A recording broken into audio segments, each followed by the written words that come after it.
Pakistani army chief Munir को कहा पागल, फिर कश्मीर का नाम लेकर पाक को किया बेनकाब। अब जहन्नुम बताकर पाकिस्तान की कर दी बेइज्जती। गीतकार जावेद अख्तर ने तो पाक की बखिया उधेड़ दी।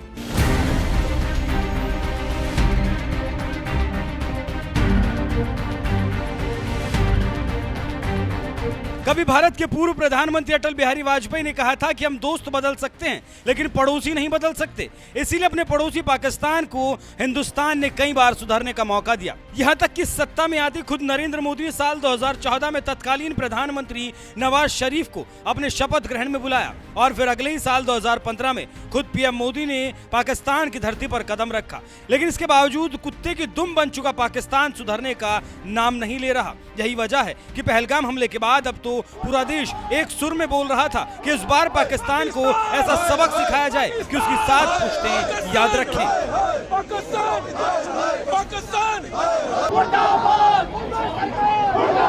रिक्वेस्ट करता हूं सरकार से, दिल्ली की सरकार, तो ये बहुत बार हो गया है, एक बार नहीं हुआ। ये आप देखिए इतिहास के पिछले 75 बरस में हर 2-3 साल बाद ऐसा एक हंगामा होता है। अब आप स्टेप लीजिए, ये सरहद पे कुछ फुलझड़ियां छोड़ने से काम नहीं चलेगा। अब कोई सॉलिड स्टेप लीजिए, आप ऐसा कर दीजिए कि वो जो पागल वहां का आर्मी चीफ है उसकी स्पीच सुनिए जरा। वो एक समझदार आदमी नहीं दे सकता। ये किस तरह का आदमी है? वो कहता है सही बात है, हिंदू अलग होते हैं, वो अलग कौम है, मुसलमान अलग कौम है। अरे इसको ये भी नहीं ख्याल कि उसके मुल्क में भी कुछ हिंदू रहते हैं तो उनकी कोई इज्जत नहीं करता। उनकी भावना की, उनके इमोशन की, उनकी फीलिंग्स की, उनके स्टेटस की कोई इज्जत नहीं करते। किस तरह का आदमी है भाई? तो पागल लगता है। इन लोगों को ऐसा जवाब मिलना चाहिए, छोटी मोटी बात से सुनने वाले नहीं है, कि इन्हें याद रहे। अभी तक इन्हें याद नहीं हुआ है तो ये क्या होगा, ये तो अजीत पवार साहब बता सकेंगे, प्रफुल्ल भाई बता सकेंगे, भुजबल साहब बता। मैं तो जानता नहीं इतना राजनीति को, लेकिन मैं इतना जानता हूं कि अब वक्त आ गया है कि एक आर और पार की बात हो जाए। पहलगाम हमले के कुछ ही दिनों बाद यानी 2 मई को देश की आर्थिक राजधानी मुंबई में खड़े होकर मशहूर गीतकार जावेद अख्तर ने मोदी सरकार से धूर्त पाकिस्तान को सबक सिखाने की मांग की और 6-7 मई की रात को ही ऑपरेशन सिंदूर का आगाज करते हुए भारतीय सेना पीओके के साथ ही पाकिस्तान में मौजूद 9 आतंकी ठिकानों को तबाह कर देती है।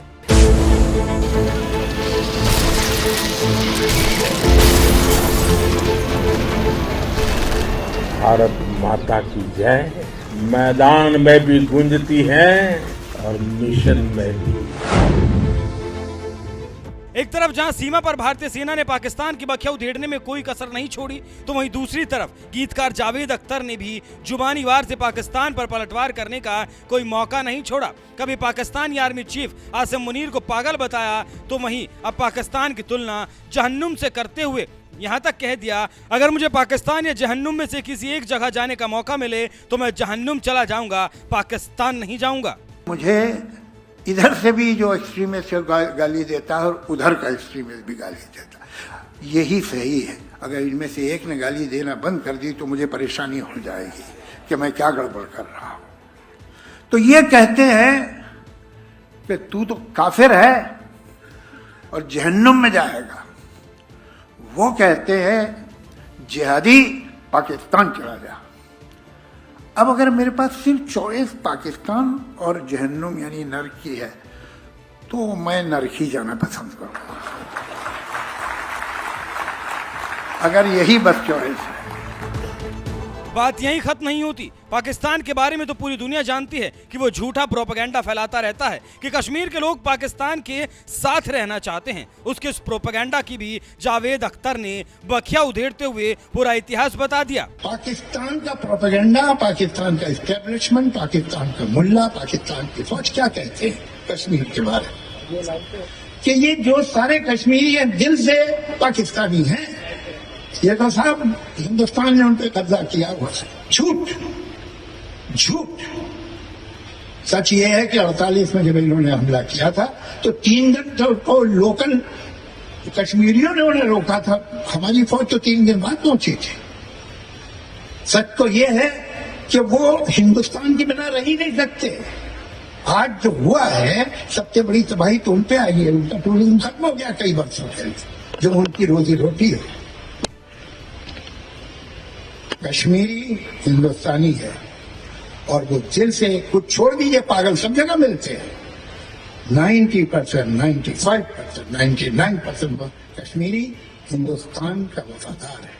जिस पाकिस्तान ने खुद पीओके पर अवैध कब्जा किया हुआ वहां की आवाम को भूखे मार रहा है, उस पाकिस्तान को लगता है कि कश्मीर के लोग भी उसके साथ रहना चाहते हैं, इसलिए पूरी दुनिया में यही प्रोपेगेंडा फैलाता है, जिसे जावेद अख्तर ने एक झटके में ध्वस्त कर दिया जब उन्होंने इतिहास याद दिलाते हुए बताया कि पाकिस्तानी आतंकियों को भारत में घुसने से रोकने के लिए जिन कश्मीरियों ने सबसे पहले मोर्चा संभाला था वो कश्मीरी दिल से हिंदुस्तानी है। वो किसी भी कीमत पर पाकिस्तान के साथ नहीं जाना चाहते। पाकिस्तान को तो अपने कब्जे वाले पीओके की चिंता करनी चाहिए, क्योंकि पीओके की जनता ने भी बगावत शुरू कर दी है। वो भी भूखे नंगे पाकिस्तान की बजाय दुनिया की चौथी सबसे बड़ी अर्थव्यवस्था वाले देश हिंदुस्तान के साथ रहना चाहते हैं। और जल्दी वो मौका भी आने वाला है जब पीओके एक बार फिर से भारत का हिस्सा बन जाएगा। बहरहाल पाकिस्तानियों के एजेंडे को जावेद अख्तर ने जिस तरह से ध्वस्त किया है उस पर आपका क्या कहना है, अपनी राय हमें कमेंट कर जरूर बताएं। साथ ही पाकिस्तान में अटल बिहारी वाजपेयी के साथ क्या हुआ और लता मंगेशकर के साथ पाकिस्तानियों ने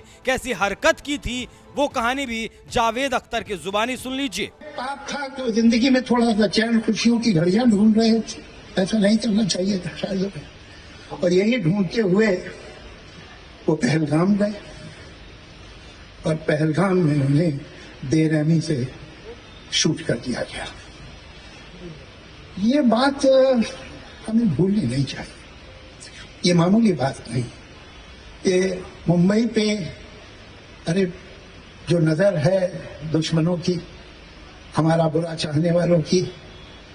मैं गया था लाहौर में, एक लिटरेरी फेस्टिवल था और वहां पर एक 3,000 आदमी हॉल में थे। ये आपको मिल जाएगा, वीडियो है उस पर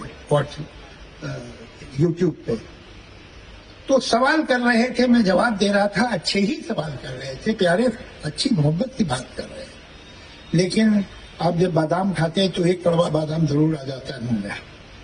तो एक मैडम खड़ी हुई और उन्होंने मुझसे कहा कि देखिए आप लोग इंडियन पता नहीं हमारे बारे में क्या समझते हैं, आप आए हैं, ये आपका दूसरा दिन है, हमने आप पे बम फेंक दिया, गोली मार दी आपको, हम तो क्या लिखिए आपसे बाहें खोल के मिल रहे हैं, हम तो हमेशा मिलते हैं, आप लोगों को पता नहीं क्या प्रॉब्लम है, आप हमें क्या समझते हैं कि हम टेररिस्ट हैं, हम ये हैं। तो मैंने कहा मैडम वो है, जरूर देखिएगा, ऐसे यूट्यूब पे है। ये इस बात का जवाब मैं तकल्लुफ से नहीं दूंगा, मैं खुल के बात करूंगा। मैं मुंबई का रहने वाला हूं, मैंने अपने शहर को जलते देखा है। तो वो जो आए थे जलाने, वो स्वीडन या इजिप्ट से तो नहीं आए थे, और वो आज भी खुले आम आपके शहर में घूम रहे। आप बड़ी खुली बाहें से मिलते हैं। आपके यहाँ से नुसरत फतेह अली आया, हमने सराफों पे बिठाया।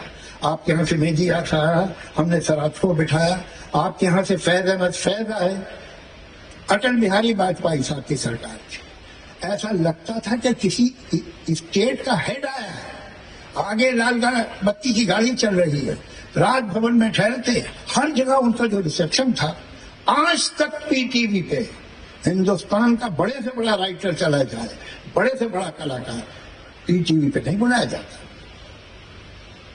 हिंदुस्तान की सबसे जो पॉपुलर पर्सनालिटी थी पाकिस्तान में 60 में, 50 में, 70 अनडाउटेडली लता मंगेशकर। आपने तो उसका कोई फंक्शन नहीं किया और आप कह रहे हैं कि आप खुली बाहों से मिलते हैं। अजीब बात। खैर अच्छा हुआ मैं अगले दिन वापस आ गया, इसलिए कि थोड़ी देर तो स्टन हो गए थे लोग। जब तक रिएक्शन आया वहां, तब तक मैं वापस इंडिया में था।